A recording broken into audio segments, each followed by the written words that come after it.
My name is Ruth Harper, and I'm an illustrator. I came from England when I was 16 to America and quickly fell into graphic design. I asked for the job, actually. As a child, I wanted to be an artist. That's all I could think about.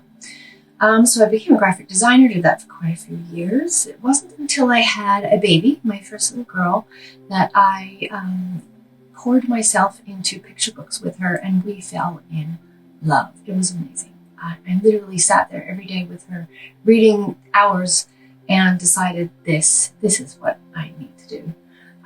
So I met this author, and I asked her if she had a book that needed illustrating. Her name is Audrey Penn.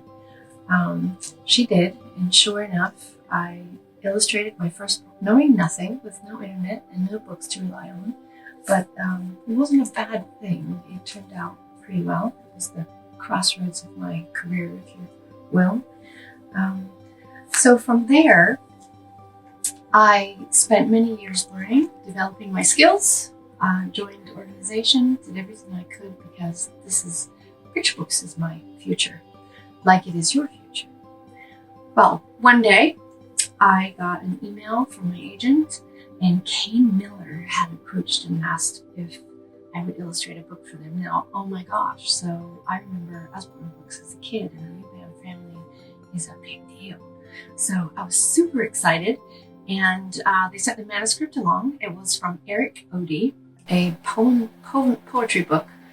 Man, I screwed up. A poetry book of wetland poetry. And his language was rollicking and exciting. And the only thing I could think of when I read the manuscript was delicious. His words are delicious. So I could not wait to get started illustrating that book. And here it is, finished. But I just want to tell you a little bit about my process. Excuse my notes here. So first, I read the manuscript over and over and over, and as I read, it starts to form images and pictures in my mind. And then I sketch out what the characters might look like and what the pages would potentially have on them. And I break the text up into 28 pages or so.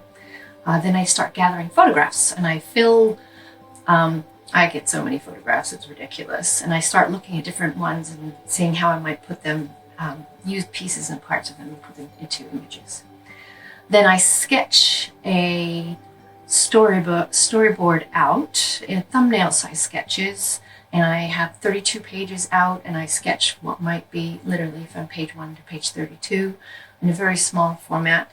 At that point, I scan it in and start working on my iPad.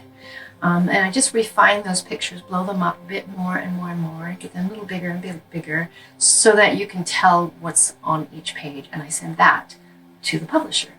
When the publisher agrees or doesn't agree, we change. But as soon as they agree, then each of those images I'll blow up even larger on my iPad and fill in the details and get close to a final drawing of each page, and then print it out.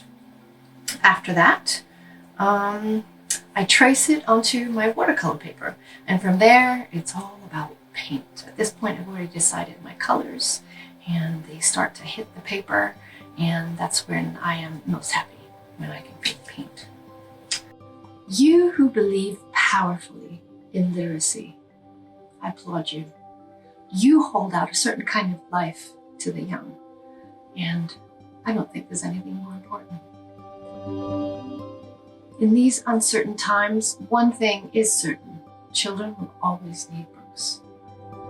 You are vital and more valuable